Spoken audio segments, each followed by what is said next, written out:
Nichang. Now, let me go across to our guests and try and get a sense. Now, no one is saying that a country like China, the second biggest economy in the world, can be isolated. But what happened in Delhi over the last 2 days shows that if China chooses not to take an active interest or active participation in any of these fora, then that is China's loss. Ambassador Ashok Kanta is a former Indian ambassador to China. Professor Brahma Chalani is strategic affairs expert. We have Andrew K.P. Liang, an independent China strategist. He's joining us from Hong Kong. We also have Terry Miliuski, who is the author of Blood for Blood, 50 years of the global warfare and the Global Khalistan Project, and Professor Max Abrams is a global security expert. Let me start with Ambassador Kanta, please. Ambassador Kanta, again, like I said, it's no one's case that China, as big as the second largest economy in the world, can be isolated. But certainly, are you getting the impression that what India and the West managed to do at the G20 over the last couple of days here in Delhi is make some really, really significant deals, not just the economic corridor, but also the language of the text that led to the joint declaration? It basically showed to China that if China does not want to make active participation in these fora, then that is China's loss. The world is going to move on and make some pretty important and big decisions with or without China. Jacob, it's a fact that by not coming to New Delhi, unlike his participation at all previous G20 summits, Xi Jinping was conveying, among other things, that China attaches lower level of importance to G20 at present. It has lesser level of comfort with G20 compared to other platforms like BRICS. At the same time, while it's true that absence of Xi Jinping from New Delhi summit didn't negatively impact on outcomes of the summit, I will agree with you that this doesn't mean that China can be isolated or has been isolated. In fact, if you look at the outcomes, even on the critical paragraphs relating to Ukraine, to some way China and Russia had their way, because compared to Bali formulation, language was toned down quite a bit. This was in keeping with our own assessment that we need to move beyond Ukraine, look at central concerns of Global South. That should be the primary theme of this summit. And Western countries also realized that they don't want to lose Global South. They didn't want the summit hosted by India to fail.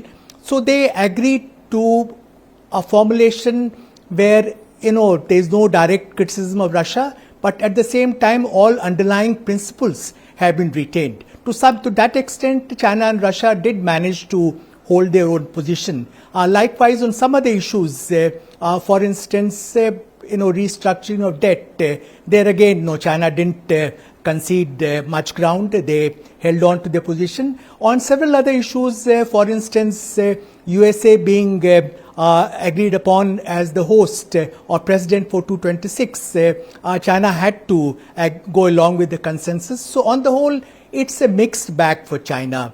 I expect China will continue to remain engaged with platforms like G20, IMF, World Bank, etc., even while it tries to give a boost to forums like BRICS and SCO, which are more dominated by China. But as things stand, there is no comparison between G20 as the premier forum for international cooperation and BRICS and SCO, both of which remain relatively limited organizations.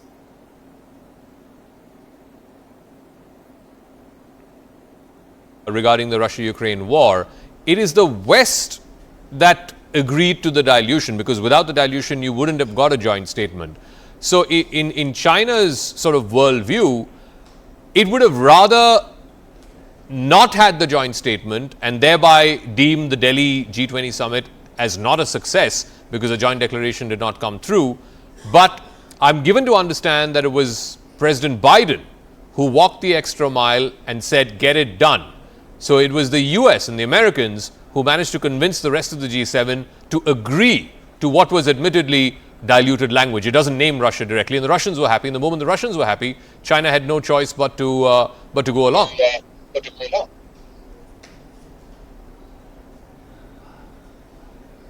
You're asking whom? Yeah, I'm asking you, Brahmacharani. Okay, sorry, I didn't realize you were asking me. You're absolutely right. I agree with you. The West had as much a stake in the New Delhi summit success as India, because the very credibility of G20 was at stake. G20 is a largely Western-dominated organization, and the West therefore wanted to make a success of the New Delhi summit, which is why they went so far as to dilute the Bali language on the Ukraine war. What they got was a 37-page forward-looking consensus document that outlines the roadmap for a more sustainable and peaceful global future. It also, this document, this consensus document, also underscores India's burgeoning economic and geopolitical clout. In fact, the G20 summit was a high point in Indian diplomacy. And this high point comes at a time when China is grappling with multiple crises, from a dramatic economic downturn to growing domestic discontent. And as you rightly pointed out, Zaga, Xi Jinping's absence was China's loss. But a major autocracy like China facing international strong winds and growing domestic problems can be dangerous for the world. China today is facing a growing international pushback against its new imperial ambitions.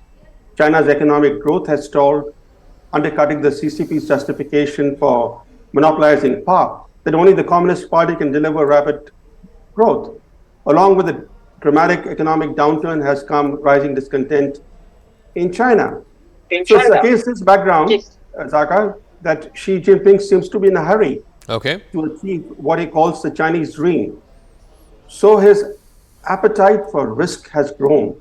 We should note that, his appetite for risk has grown, and India has to be on its guard in case Xi Jinping is tempted to launch a military adventure to at least cut India down to size. In 1962, when Mao launched his war against India, his mission was to teach India a lesson. And Xi Jinping may be itching to teach India a lesson again.